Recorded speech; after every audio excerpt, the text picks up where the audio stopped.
They said a stranger would be waiting for her, but when the train groaned to a halt at Sagebrush, Montana, no one called her name. Clara Hensley stepped clumsily down the iron steps, her skirt frayed at the edge. One sleeve torn clean off, the pale fabric streaked with grime and blood. Her umbrella? Lost. It must have slipped beneath the seat when the train jolted again. Her bonnet? Crushed, somewhere between the last carriage and a horror she couldn't shake. It had happened just an hour before. The train paused at a tiny junction. 3 rowdies clambered aboard, chuckling, reeking of bourbon. An older traveler tried to block their path, but the men, they shoved him roughly back into his seat. The conductor, somewhere down the line, maybe in another car, oblivious to the commotion. When one grabbed at her dress, Clara pushed him with every ounce of strength she had. Just then, the train surged forward, its wheels shrieking. She seized that lurch, shoved him hard into the seat, snatched her satchel, and bolted for the next car. A slap stung her arm, leaving a mark that darkened to violet by day's end. Her sleeve ripped at the seam, pale fabric smudged with dirt and blood. Most passengers looked away, pretending not to notice, pretending not to hear. She broke free just as the whistle sounded again. Her hands trembling, she stumbled back to her seat. Breath uneven, heart hammering against her chest. Now she stood, quivering, her pride in shreds, her body shaking, her spirit barely clinging on. The warm summer breeze stung her face. The platform glimmered under the midday sun. She wanted to vanish, but then a low voice called from the shadows. Clara Hensley? She turned, and there he was, Jack Callahan, 46 years old, tall, broad-shouldered, wearing a worn hat that shaded eyes the color of storm clouds before a downpour. A scar sliced across his jaw. His hands, they seemed made for toil and compassion all at once. He took one look at her tattered dress and said nothing, just slipped off his jacket, draped it over her shoulders. The act was quiet, simple, but it cracked something inside her. "Your ranch," she murmured, voice barely a whisper. He nodded once. "You traveled far for a man like me." "I came for a vow," she said, voice barely steady. He studied her, then gestured towards a wagon hitched nearby. "Let's get you off this platform." The wheels groaned as they rolled away from the deserted station, dust swirling behind them, like smoke from an old regret. Clara sat silent, clutching his jacket, the scent of leather and pipe smoke anchoring her. After a while she asked, "Did you write all those letters?" Jack's hands tightened on the reins. "My brother penned most. He passed last fall." Clara's eyes stung. She'd crossed the country for a shadow. And now, sitting beside a man carved from grief, she realized the West wasn't a fantasy. It was a trial. But something in his voice when he said her name made her heart falter. Because before summer's end, she'd look him in the eye and say words no woman had ever dared. "Give me the full 11 inches. But what could that mean to a broken man and a girl fleeing from hell? The wagon rattled down the dirt trail, wheels squeaking over stones scorched by the sun. Clara sat quiet beside Jack, his jacket still around her shoulders. Every mile carried her farther from fear, yet deeper into something she couldn't grasp. The land stretched wide, green and golden, reaching farther than she could imagine. Jack pointed once toward the horizon. "That's my spread. Ain't much to see, but it's mine." When they reached the ranch, Clara saw a small cabin, sagging under the weight of time. A barn, missing half its planks. A patch of wheat, struggling in the dry earth. Still, the air smelled fresh, free. Jack helped her down, his rough hand gently circling her waist. That brief touch, it made her heart stumble. Inside the cabin, everything was plain. A table, 2 chairs, a coffee pot, older than she was. Jack poured her a cup, black as night, and said, "Drink it, or it'll drink you." She laughed, softly, the first time that day. It wasn't funny, but it felt human. Then he walked to the window, pulled out an old measuring tape, and beckoned her outside. "See this dirt?" he said, kneeling. "It's 11 inches deep. That's the good stuff, the kind that'll feed us if we treat it right." Clara stared, half lost in thought. He said it with such pride, such weight, that the words tangled in her mind. Her cheeks flushed. She thought he meant something else, something wild, something that made her blood rush. She stepped back, clutching her skirt. "I came here for marriage, Mr. Callahan. Not for that." Jack blinked. Then a deep chuckle rolled from his chest, warm, low. "Lord, no, ma'am.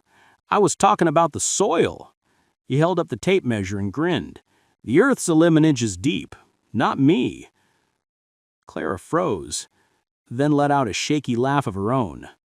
For the first time, the fear in her eyes softened into something lighter, something like hope. As the sun dipped behind the hills, painting the sky amber, Jack said quietly, "You stay, we build this together. You go, the ticket back's yours."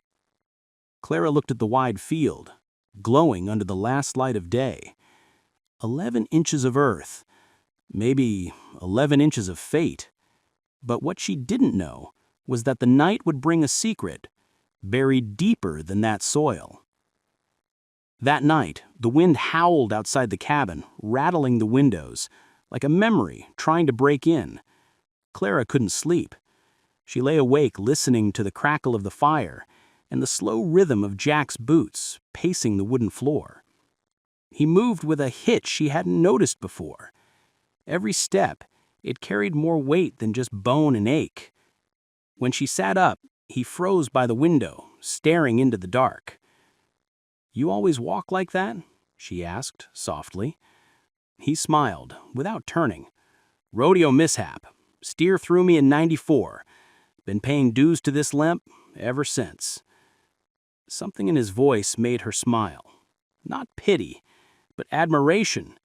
He was a man shaped by labor and misfortune, and he wore both with dignity. The next morning, she found him outside, splitting wood, shirtless. The sun caught every line of his back. She looked away, fast, but not fast enough. Jack caught her staring. "You ever chop wood, city girl?" "No, but I've shattered dreams." He laughed, low, surprised, and for a moment the space between them felt lighter. Weeks blurred together, each one pulling them closer, without either saying a word. Clara learned to milk the cow, hang laundry in the Montana breeze, cook beans that didn't taste like saddle leather. She started humming again, soft melodies from Philadelphia. Jack taught her to aim his old rifle, saying every woman in Montana ought to know how to fend off a wolf. She never fired, but she liked the way he stood close behind her, steady as a ridge. Sometimes Jack joined in, humming off key, and they'd both end up laughing till their sides ached. But at night, when the laughter faded, Clara still woke from dreams of the train. Hands grabbing, voices mocking, her scream swallowed by the whistle. Sometimes Jack would find her by the fire, trembling, and just pour her coffee without a word.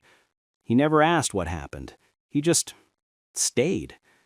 One evening, as the sun melted behind the hills, he spoke softly. "You know, you don't owe me anything. You can leave. Anytime." She looked at him, whispered, "Maybe I'm not here 'cause I owe you.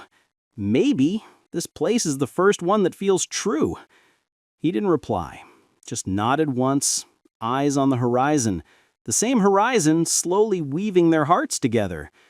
And somewhere, deep inside, Clara knew this quiet man was hiding a truth heavier than any piece of land.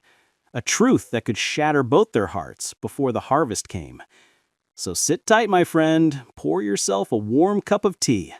Tell me what time it is where you are, what corner of the world you're listening from. If you want to hear how this story unfolds, hit that subscribe button so you don't miss what happens next. By mid-July, the ranch began to shift. The wheat climbed higher. The fields turned golden under the sun. Clara found herself smiling more than she had in years.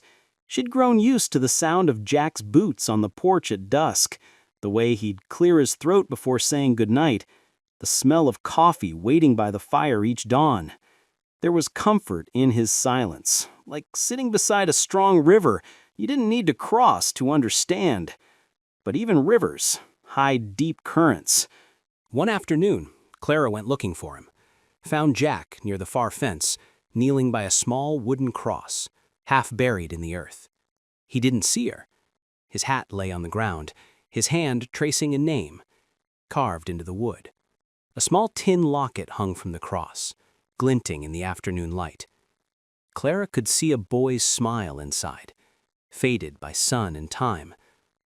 Tom Callahan. She froze. That was the name, signed on the last letter she'd received before coming west. The man she thought had written those tender words.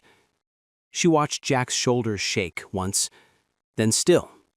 When he turned, his eyes were red, from dust or maybe memory. He didn't try to hide it. You were never meant to meet me, Clara. Not me, but the man he wanted me to be. My brother wrote those letters. Before the fever took him, he wanted someone to believe in this place. Believe in me. Clara's chest tightened. She wanted to speak, but the words caught in her throat. You deceived me, she whispered. He nodded. Yeah, I did. But not for what you think. I didn't want pity. I just didn't want his dream to die with him. The wind stirred, rustling the tall grass like restless spirits. Clara stepped closer, her hand trembling. She could have walked away right then, but something deeper held her still. You don't have to carry his dream alone, she said.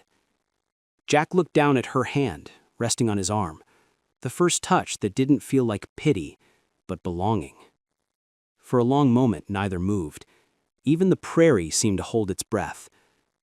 That night, rain came, sudden, hard, washing the dust off the roof, filling the air with the scent of wet earth. Clara lay awake, listening, wondering if forgiveness could grow in soil that deep. But by morning, something far darker would rise from that same ground.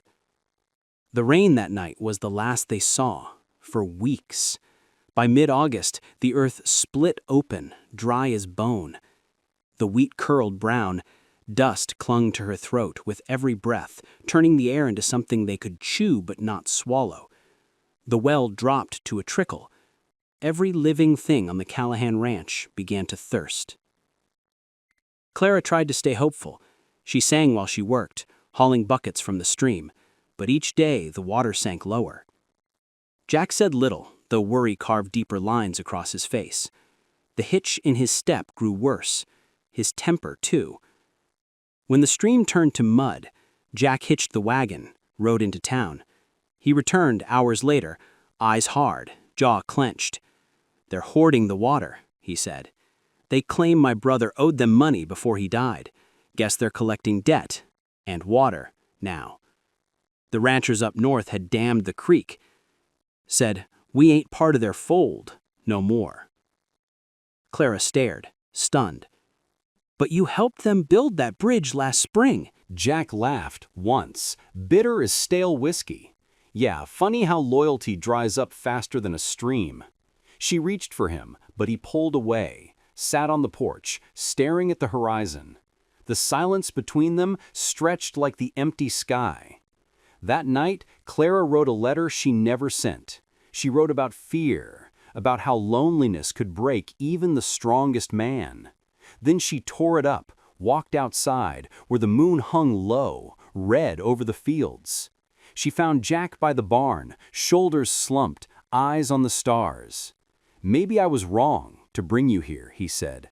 This place kills everything I love. She stepped closer, voice trembling. Then let's fight it. Let's fight the land, the drought, the damn people too if we have to. Jack looked at her, really looked, and for a moment something fierce sparked in his eyes. "You'd stand up to all of sagebrush for me?" She smiled. "I'd stand up to the whole West if I had to."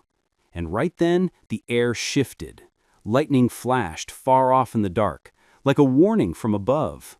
Somewhere out there, men were muttering Jack's name with malice, and the trouble coming would test every inch of the 11 he had left. Because sometimes, the storm doesn't fall from the sky. Sometimes, it rides straight toward you on horseback. The heat pressed harder, and by the 3rd week of August, the earth cracked wide, gasping for water. The wheat drooped like weary souls. Even the wind forgot how to sing. Clara watched Jack pacing the porch, silent, stubborn, his eyes fixed on the dry stream. He looked like a man trying to hold the world together with his bare hands. One evening, she walked out with 2 cups of coffee, set one beside him. "Tell me what you're thinking," she said. He didn't answer, not right away. Finally, his voice came, rough, low. "I keep wondering if it's worth it, this land, this fight. Maybe some dreams are meant to fade." Clara leaned forward, hands wrapped around her cup. "No, Jack, dreams don't fade. People just stop believing. And belief, it's what keeps a place alive." He looked at her then, really looked. Her face, flushed from the heat. Her hair stuck to her neck, yet her eyes burned bright as a prairie blaze. She smiled. "You told me this soil was 11 inches deep, that it could grow anything if we worked hard enough. Maybe what it needs most right now isn't water. Maybe it's faith." Jack blinked, caught off guard by her strength. And in that moment, something shifted. The drought was still there, but the hopelessness cracked first. They spent the next morning digging trenches, trying to save what crops they could. Neighbors passed by, watching, whispering. But Clara didn't stop. Every handful of dirt she threw, a small act of defiance, a reminder that giving up was never the answer. As the sun sank, she stood beside Jack, both covered in sweat and dust, her voice soft but steady. "You can't control the rain, Jack, but you can control the fight inside you. The West doesn't reward the strong, it rewards the stubborn." He smiled, slow, weary. "Guess we'll fit in right in then." Clara laughed. "Guess we will." And maybe that's the real lesson, my friend. When life dries you out, dig deeper. When people turn their backs, plant your roots anyway. Because sometimes faith is the only rain that ever comes. Hit that like button if you felt something, and subscribe so you don't miss what happens when the storm finally rides into sagebrush.